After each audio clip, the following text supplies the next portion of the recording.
A esquerda não vive da realidade, ela vive de narrativa. Nós estamos passando por uma crise econômica sem precedentes, em que o Haddad está quebrando o país. Eu espero resolver essa situação até março, que é quando abre a janela partidária, porque eu quero concorrer pelo meu próprio partido. Caso não se resolva essa questão do Aminco Carlos, eu pretendo ir para outro partido concorrer ao Senado. Foi promovido a isso para poder criminalizar a direita, para acabar com a oposição e para tirar o Bolsonaro do jogo político. Isso está muito claro. Sobre Janja, o que a gente pode falar sobre Janja? Tem que sempre saber que a esquerda mente. A esquerda nunca fala a verdade porque eles só vivem de uma narrativa falaciosa para enganar o povo, para se manter no poder.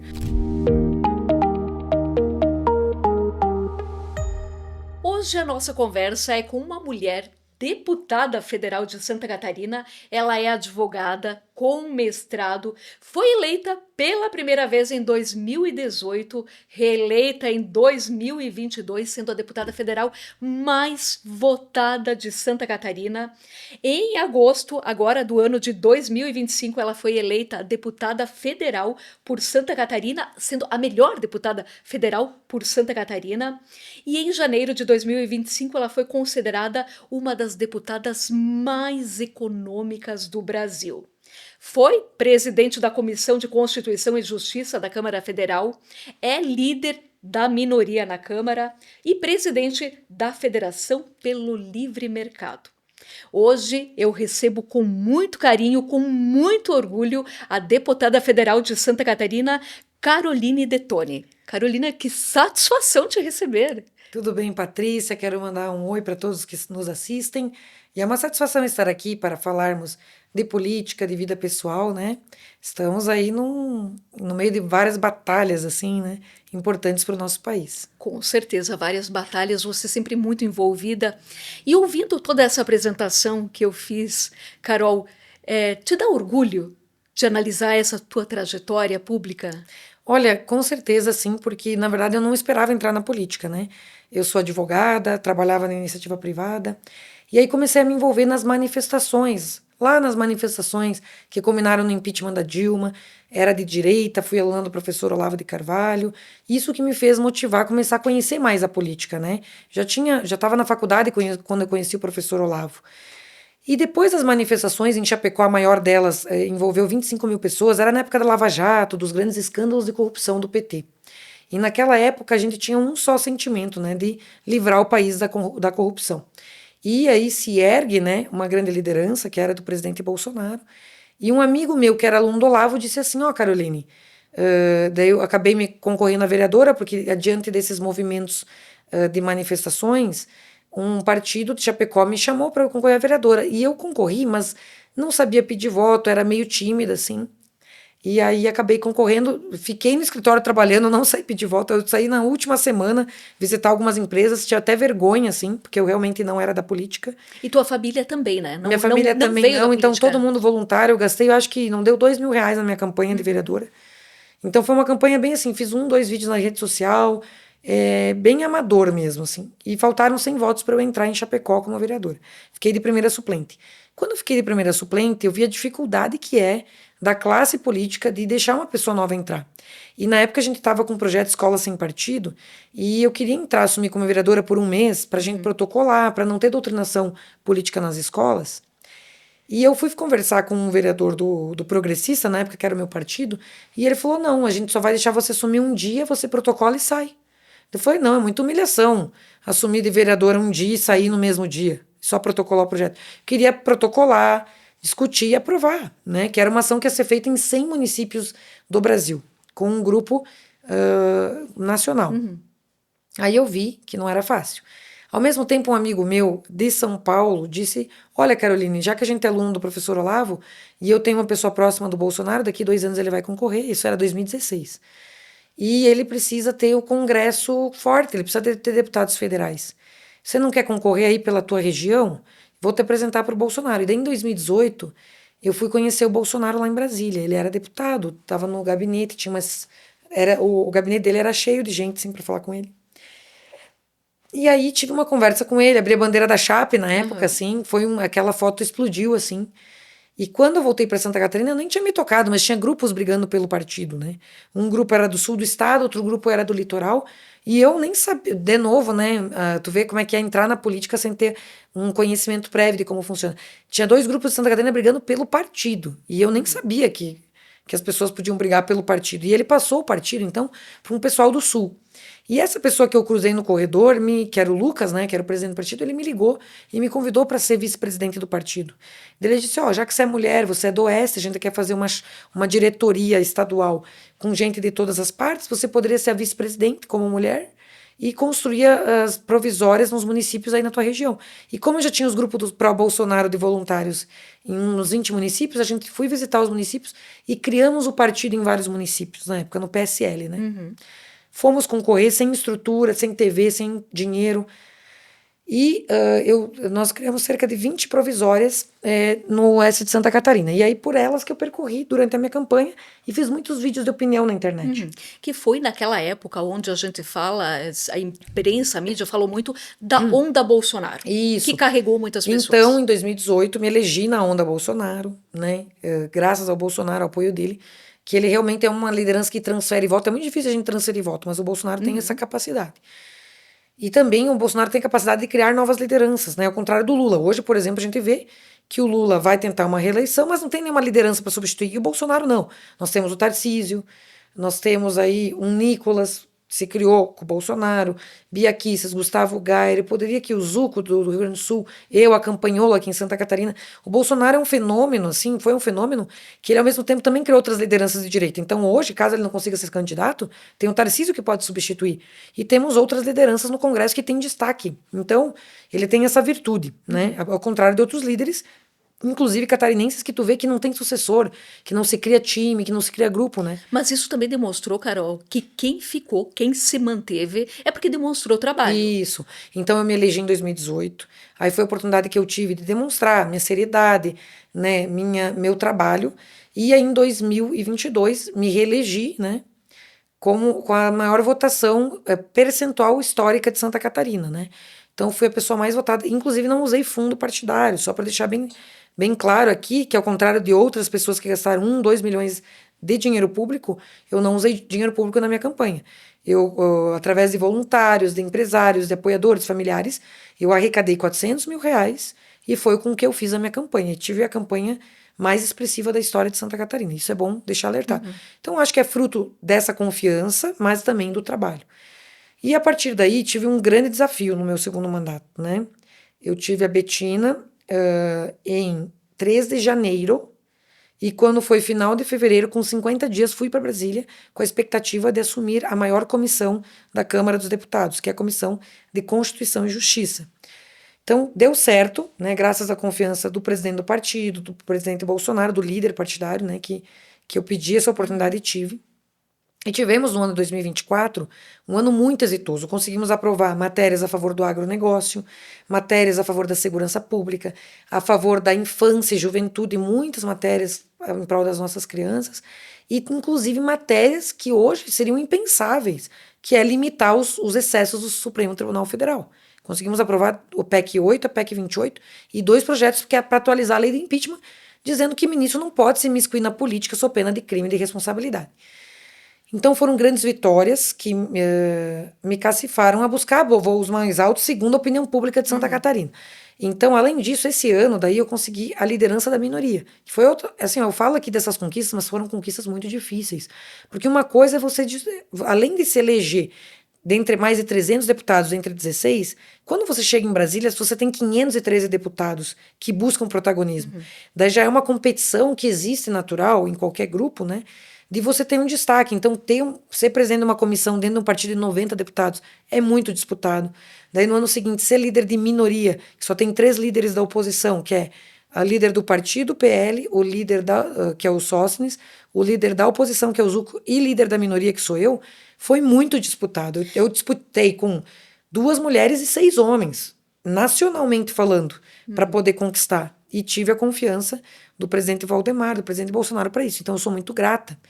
Então, quando as pessoas me questionam, às vezes, do que está acontecendo hoje, tem uma justificativa para eu estar aceitando essas esses pedidos, né? Por Sim, exemplo, do sim. Bolsonaro, do Carlos vir concorrer. É porque eu também não quero demonstrar ingratidão para quem me ajudou a estar até onde eu estou até aqui. Muito embora veja que não está sendo fácil a aceitação. Eu conheço a realidade do que está acontecendo. Então, esse ano estou como líder da minoria e estamos desempenhando um papel de oposição, né? Só para entender que a liderança da minoria, ela faz parte do bloco de oposição ao governo.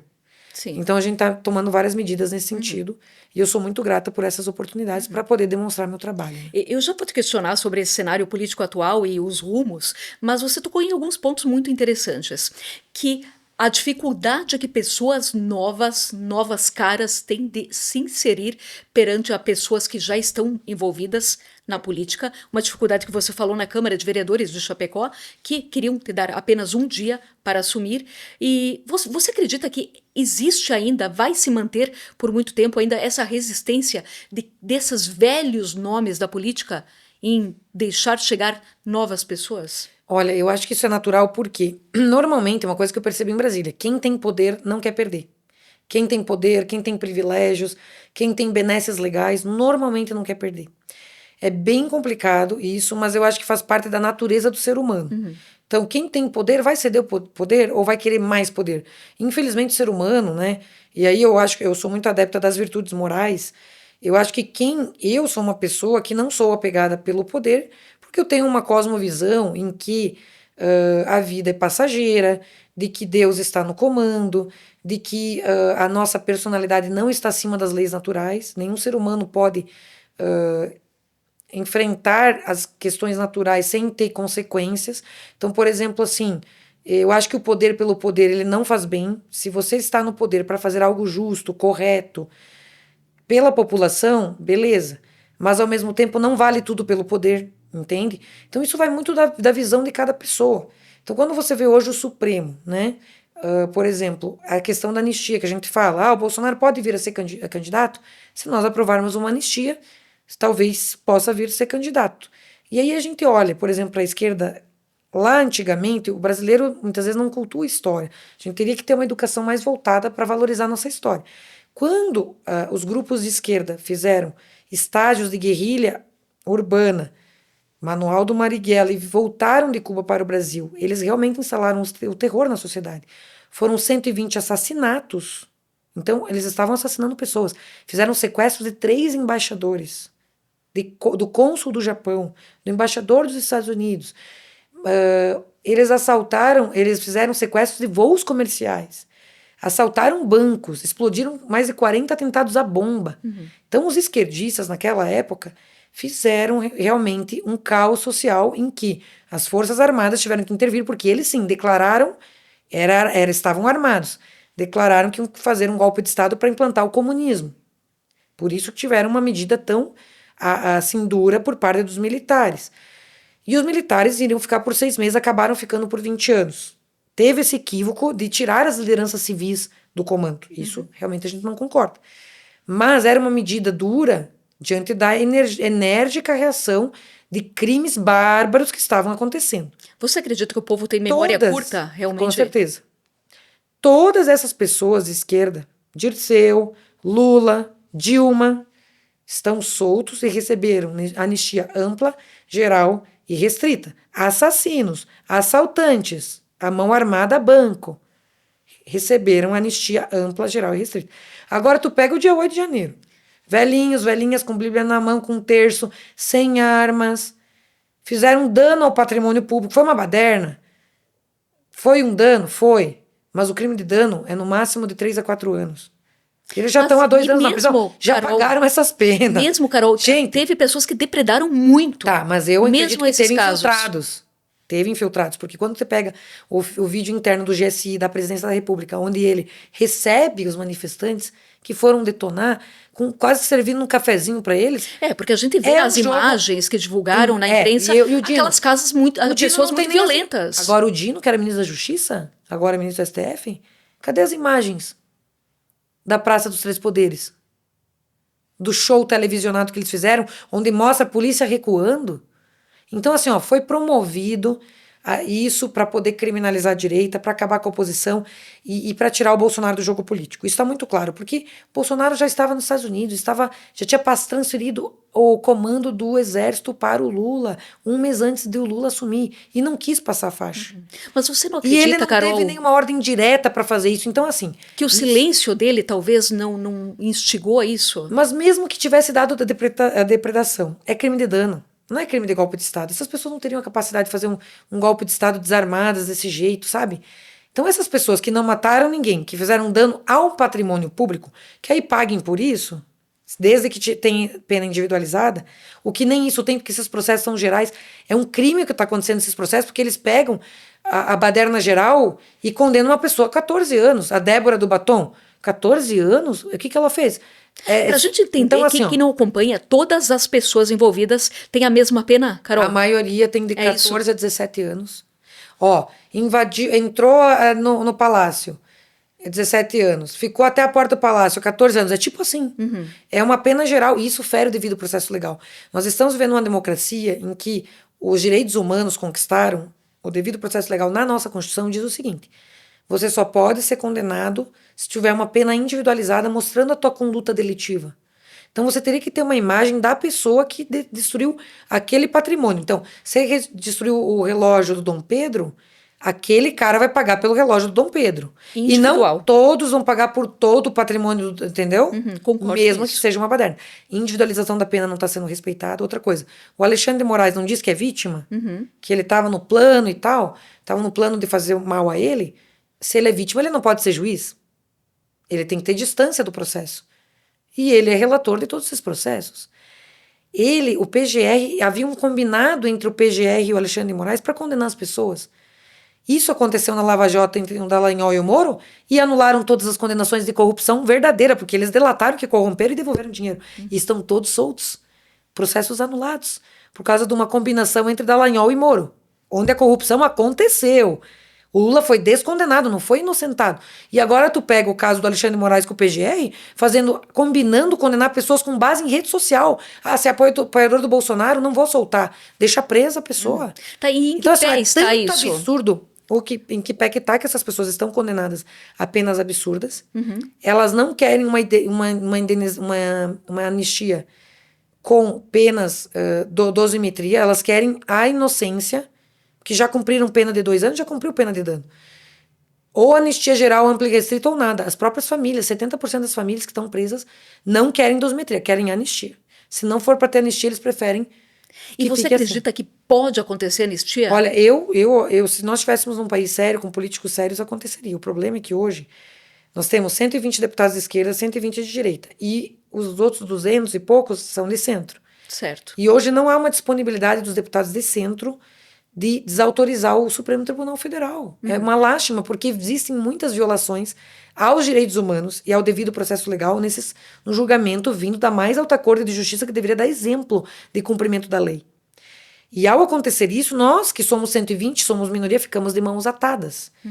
Então, nós precisaríamos ter essa anistia. O problema é que todos querem tirar o Bolsonaro do jogo político. Esse que é o problema. E vão dar a reeleição pro Lula. Toda a questão da anistia está envolvida com as próximas eleições.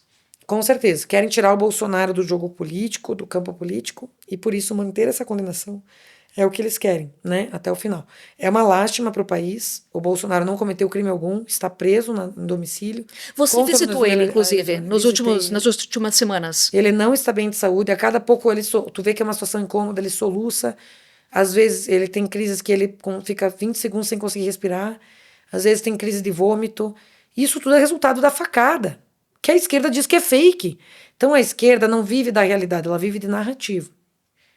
Nós estamos passando por uma crise econômica sem precedentes, em que o Haddad está quebrando o país. Eu ia te questionar justamente sobre isso. Nos Então, últimos dias você falou na Câmara sobre um rombo na economia que é um recorde de 30 anos, 1,44 trilhões. Esse é o número? O que acontece? A gente está tendo uma arrecadação tributária histórica.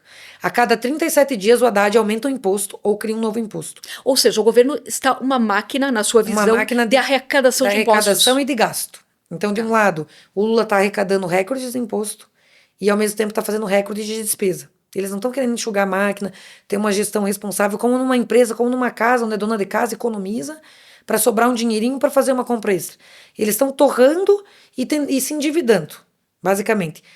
3 trilhões que foi arrecadado até agora e 4 trilhões de despesa. Então, o Haddad, ele só fica criando novas e novas alíquotas de impostos. Essa é a forma de governar. Incentivando linha de crédito para o povo pegar dinheiro emprestado e consumir.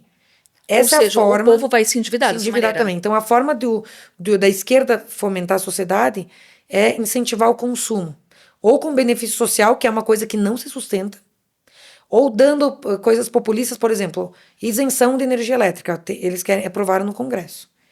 Tu vai isentar 60 milhões de brasileiros de pagar energia elétrica, mas não é uma isenção. Quem vai pagar essa conta? Quem vai pagar? A classe média. Aí o que aconteceu em Cuba?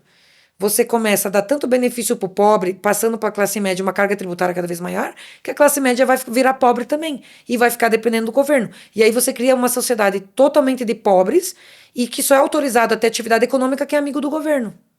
E aí você vai no mercado em Cuba, tem um tipo de farinha, um pão por dia por pessoa, carne é uma coisa rara, ovo também é racionado, é tudo racionalizado. Tu não tem uma diversidade de produtos, de empresas que pela competição oferecem um melhor produto para o consumidor. E a competição favorece o consumo, porque eles querem fazer maior eficiência com menos gasto. Você tem um domínio do Estado, e onde tem um domínio do Estado, você vai ter menos empresa, menos livre mercado, menos economia pujante e mais pobreza para a população, porque ela vai depender mais do Estado. E não existe almoço grátis. Esse dinheiro sai das empresas, sai dos impostos, que é a iniciativa privada que fomenta. Então, por isso que eu sou presidente da Frente do Livre Mercado, que é uma frente que foca em diminuir o tamanho do Estado e fomentar a livre iniciativa.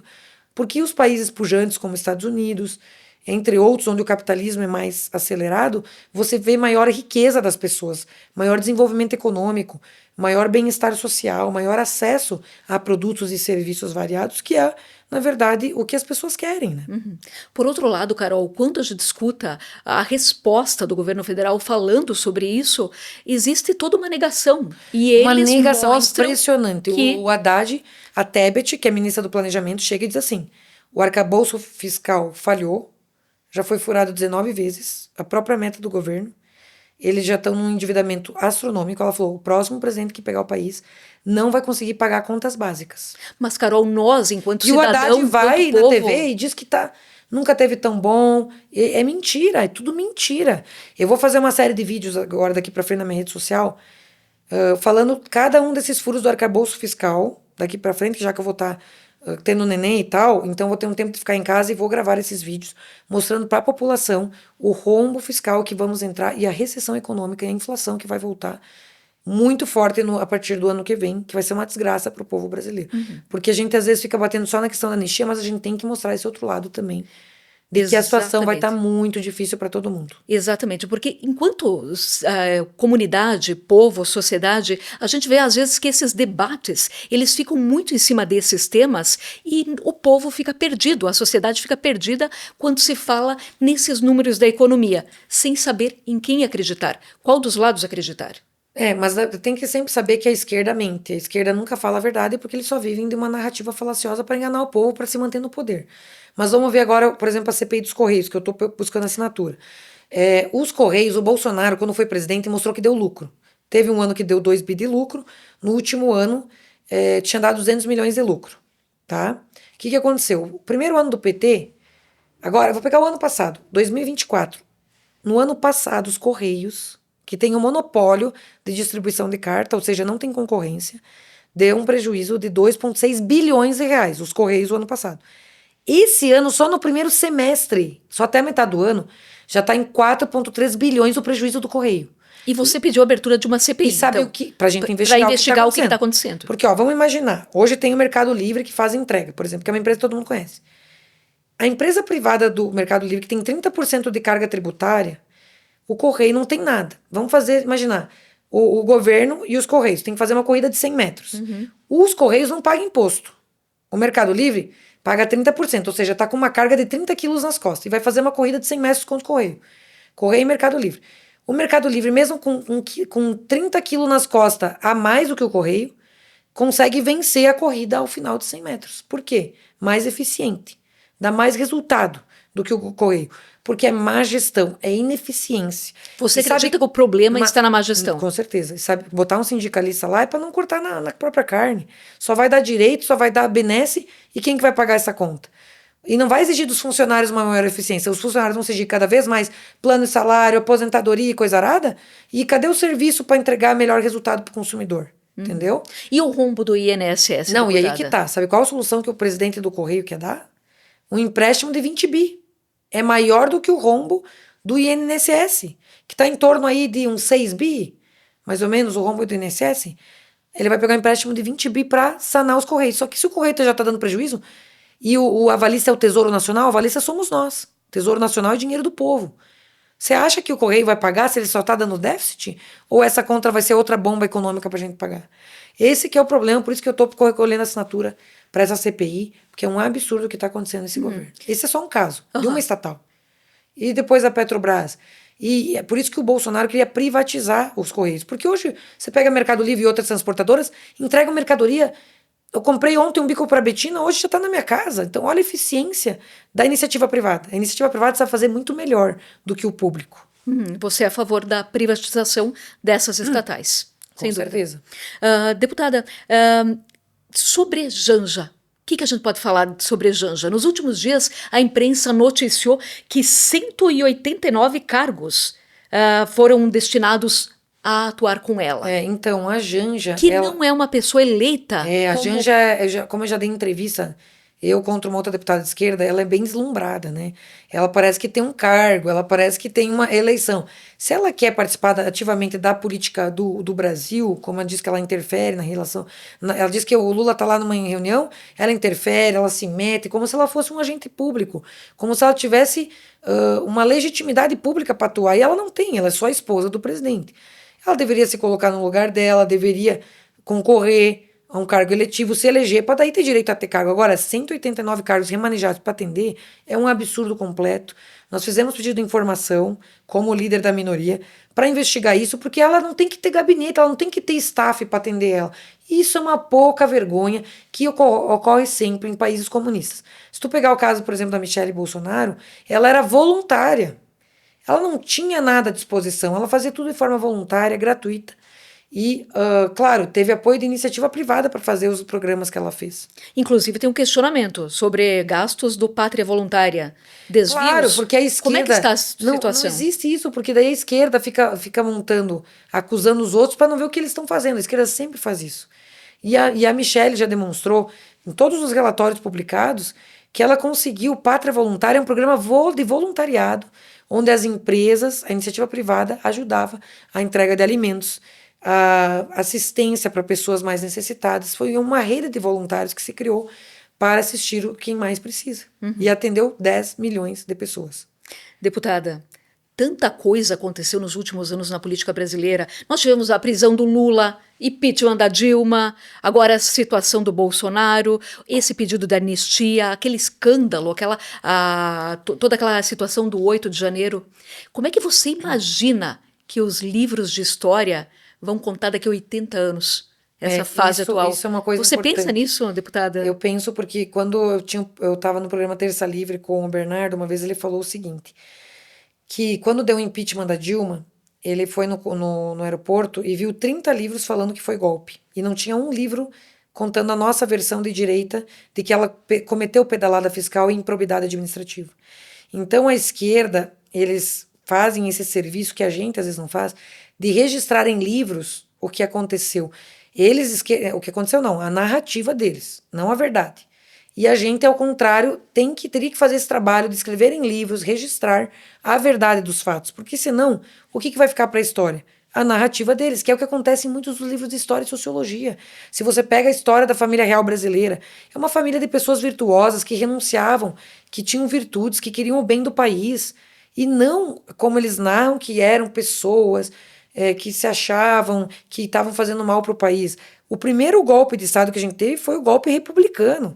Nós tínhamos uma monarquia pujante, nós éramos a quarta economia do mundo na época da monarquia, e um golpe militar do exército acabou com a monarquia. Depois da Guerra do Paraguai, por ciúmes ali dos exércitos, deram um golpe na monarquia brasileira. A Marinha foi o único que ficou do lado do imperador. Dom Pedro II, que era um homem extremamente virtuoso, falava várias línguas. Ele foi elogiado por vários pensadores europeus, ele estava na comunidade científica da época. Então, eram pessoas cultas que administravam o país e queriam bem da nação, que abriram mão dos seus confortos na Europa para vir desbravar até então uma colônia e dar uma independência ao nosso país. Então, eles tinham um verdadeiro amor à nossa pátria e essa história não é bem contada. Então, a gente tem que fazer esse trabalho com certeza. Como você falou, então, entendermos mais da A nossa nossa própria história, história. com Muito certeza. importante para nós. Concordo muito com isso. Deputada, vamos falar do cenário para as próximas eleições? Você é pré-candidata ao Senado e um nome muito apoiado pelos catarinenses. Desde a sua entrada na Câmara Federal, você demonstrou esse trabalho dedicado e isso te trouxe até aqui. E agora o povo pede seu nome para o Senado. No entanto, existe essa disputa de Carlos Bolsonaro, trazer ele para Santa Catarina para ser um nome também em disputa do Senado, e um nome muito respeitado que nós temos aqui no estado é do senador Esperidião Amin, que o homem é uma enciclopédia viva, ele é muito respeitado pelas pessoas. Para muitas pessoas com quem eu converso, deputada, dizem que o ideal seria Carol Detone e Esperidião Amin. No entanto, todo o jogo vem se colocando de uma maneira que talvez não seja o ideal. Como que está, deputada, a sua visão sobre isso? Eu já sei que você quer ser candidata. No entanto, também eu sei que você apoia o Carlos Bolsonaro. Então, nós estamos diante dessa encruzilhada agora que se fez, né? Eu acho que todo mundo que quer ser candidato, nós vivemos numa democracia. Quem quer ser candidato está à disposição para ser. Tanto eu, quanto o Esperidião, quanto o Carlos, temos o direito de nos colocar à disposição do catarinense. Isso que a gente E não quem- falou de outros nomes é, e importantes quem- também que nós exatamente. temos no estado. Mas soberano para decidir é o povo, né? Essa construção da minha candidatura se deu de uma forma natural, né? Por meio dos 2 mandatos de deputada federal, fui a mais votada, e isso é um clamor dos catarinenses. Então, onde eu vou, eu percebo que quando eu tive a palavra que eu seria candidata do meu partido, que é uma coisa que vai só se confirmar na convenção, por enquanto sou pré-candidata, né?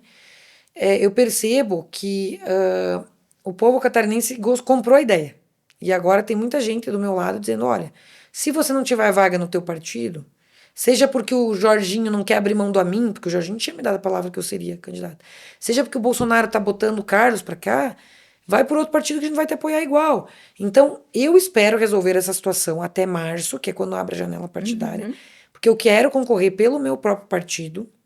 Caso não se resolva essa questão do Amin com o Carlos, eu pretendo ir para outro partido concorrer ao Senado. Por quê? Porque eu já cedi espaços, eu já fiz movimentos onde combinei com prefeitos, com deputados estaduais e federais que eu iria em apoio, eles me apoiam, eu apoio eles. Como é que, se faltaram com a palavra comigo, eu não vou faltar com as pessoas, porque eu sou uma pessoa de palavra. Então, acho que isso para mim é muito claro. E eu pretendo concorrer sim ao Senado, mas isso só vai se conformar o ano que vem. Uhum. Deputada, e a gente percebeu que você nos últimos dias acompanhou Carlos Bolsonaro em diversas visitas ao estado. Mas eu também tenho ouvido uma rejeição muito grande. As pessoas dizem e afirmam por que nós catarinenses, com tantos nomes bons de pessoas honestas, trabalhadoras, dedicadas aqui dentro do nosso estado, precisamos aceitar uma pessoa vindo de fora. Eu sei que você tem um sentimento de gratidão muito ao Bolsonaro. Mas, pessoalmente, você também não acredita nisso? Que a gente tem nomes bons? Olha, eu acho que o soberano é o povo, né? E assim, eu tenho uma dívida de gratidão com o Bolsonaro, me elegi graças a ele. E foi um pedido pessoal do Bolsonaro para eu acompanhar o Carlos e tentar inserir ele no Estado. A situação do Carlos ainda nós temos que confirmar também, porque como ele está migrando do Estado, eu nesse momento estou defendendo o chapa pura, porque eu acredito que o Estado é bolsonarista, eu acredito que o catarinense apoia Bolsonaro ainda, independente da situação de injustiça que ele está vivendo, e entendo a rejeição também, porque nós temos sim nomes, né? Mas nós temos que ver como é que vai ser resolvida essa situação. Nós temos que ver as próximas pesquisas e tal. Por enquanto, estou defendendo o chapa pura. Quero ver como é que o Jorginho vai resolver. Porque o Bolsonaro disse que indicou um e o Jorginho disse que indicou outro. O Bolsonaro tinha me indicado. E depois, perdão, O Jorginho tinha me indicado, o Bolsonaro, Sim. o Carlos. Então eu espero resolver isso até o ano que vem nesse sentido. Ou seja, nós também hoje, dentro Mas do eu acho que cenário... ainda tudo é muito cedo. Eu acho que como a Sim. gente está quase um ano da eleição, vai ser no próximo outubro, Uhum. eu acho que a gente tem ainda como resolver essa situação. E vamos dar tempo ao tempo para ver como é que as coisas se ajeitam, porque tá tudo muito novo ainda. Sim, com Até certeza. março eu acho Tempo ao tempo. que dá para acomodar as coisas e a gente ter uma clareza maior de quem vão ser os candidatos a presidente, acho que isso vai influenciar. Quem vão ser os candidatos a governador também vai influenciar. E sucessivamente quem vão ser daí os candidatos a senadores. Porque se continuar dessa Mas maneira, acho que é muito dentro cedo do para PL... estabelecer firmemente quem é e quem não é. Eu tenho essa intenção, vou até a janela com essa intenção e espero poder ser pelo meu partido mesmo. Mas você também não acredita, Carol, que dentro do próprio partido tem pessoas muito fortes para suceder o Jair Bolsonaro? Eu acredito que muitas vezes a impressão que dá A para o gente comentou povo... até a questão do Tarcísio, né? Isso. Que seria um grande líder, né? Que muitas vezes o PL ou a direita, essa extrema direita que a sociedade às vezes coloca, vem batendo muito forte só no nome do Bolsonaro, esquecendo outras lideranças. Mas eu acho que as lideranças estão atuando, estão aí, tem o Tarcísio, tem vários deputados, tem outros governadores. Eu acho que está tudo bem encaminhado e o Bolsonaro tem essa consciência, que ele está sofrendo uma injustiça, que ele não deveria estar inelegível, e é um sentimento justo que ele tem, né? Porque você coloca no lugar dele, que crime que ele cometeu? Questionar as urnas eletrônicas, ficar em silêncio diante de uma baderna, né? Isso não é crime, né, gente? Também há uma especulação. Então, assim, ou ele seria o candidato, ou vai ter gente para suceder. Mas isso é uma coisa tranquila. Eu acredito que é bem tranquilo daí. E aqui no estado também há uma especulação que o seu nome seria um nome muito positivo para vice-governadora. Não, isso é só especulação. Só especulação, isso. Não recebi nenhum convite do Jorginho sobre isso. O Jorginho ele tem intenção de cumprir a palavra com o MDB, pelo que eu entendi, ou de acomodar até o João Rodrigues nessa vaga, né?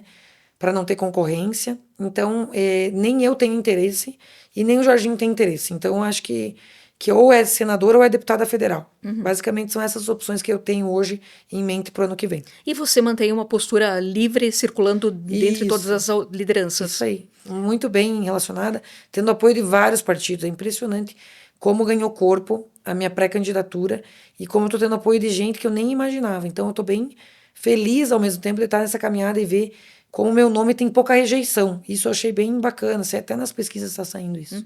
Nosso tempo já está finalizando. Mais uma pergunta. Você imagina o teu futuro daqui 20 anos na política? Não, já parou para pensar isso? Longe ainda. Não tem planos? Não tenho planos assim. Não tenho projeto político. Eu eu sempre confio muito em Deus. Então, Deus me colocou na política de uma forma inesperada. Fui para uma reeleição e fui surpreendida. E agora vou colocar na mão de Deus para se resolver essa situação também. Mas não tenho um plano de 20 anos, de 10 anos, eu não tenho um plano de poder, um plano político. Estou aqui para servir, né?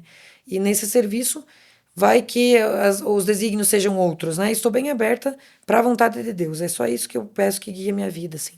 Que eu acho que aí não tem erro, né? E agora, você já está na reta final da gestação, continua com as atividades na Câmara Federal? Como é que você concilia, deputada? Sim, eu estou trabalhando remoto. Até eu ter a nenê, estou trabalhando remoto normal. A partir do momento que eu tiver, eu vou tirar uma licença nessa gestação, porque eu acho importante, uma vez que eu tenho uma bebê de 1 ano e pouco em casa, e vou ter uma recém-nascida. Então, eu vou tirar 4 meses, mas vai ser novembro, dezembro, janeiro, fevereiro, que é quando tá mais parado. Então, até Deus conspirou aí nessa data para ser uma data boa aí, para eu ter uma. E o nascimento está previsto para daqui 3 semanas. 3 semanas. E essa é mais 2. Carol, como mulher, como você dá conta de toda essa rotina? Uma criança de 1 ano, uma gestação já chegando aí, marido ligando, pedindo onde é que está o terno. Uma mulher. Como você dá conta, Carol? Olha, não é fácil, mas eu tenho uma rede de apoio muito boa. Então, eu tenho pessoas que me ajudam para eu poder viajar, ficar tranquila com relação à minha filha. Então, o Matheus também me dá muito apoio. Então, eu tenho uma rede de apoio, uma equipe muito boa, que me faz ir trabalhar tranquila. E a gente não dá conta, a gente só vai levando, né? Dá conta, não. Tu vai levando como dá, né? Eu acho que para toda mulher é assim, né? Mulher que trabalha fora, que cuida de casa, que tem filho, eu acho que A história é muito parecida, assim, é bem desafiador, mas Sem dúvida. recompensa muito. Sem dúvida, muito desafiador. Carol, eu teria inúmeras perguntas para te fazer mais. Foi uma satisfação enorme te receber. Que você tenha agora muito sucesso na sua carreira política e um bom momento, um bom para a chegada agora da Bárbara. É Bárbara isso, Bárbara. né? E, enfim, muito sucesso para você. Obrigada, Patrícia. Obrigada a todos que nos acompanharam. Bom estar aqui. E vamos em frente, né? Dedicando a nossa vida aí às questões públicas também, entregando um pouco do nosso tempo, que é o patrimônio que eu acho que é mais importante, é o tempo, né? E eu estou muito feliz de poder representar os catarinenses. Eu acho que não tem honra maior de ter a confiança das pessoas.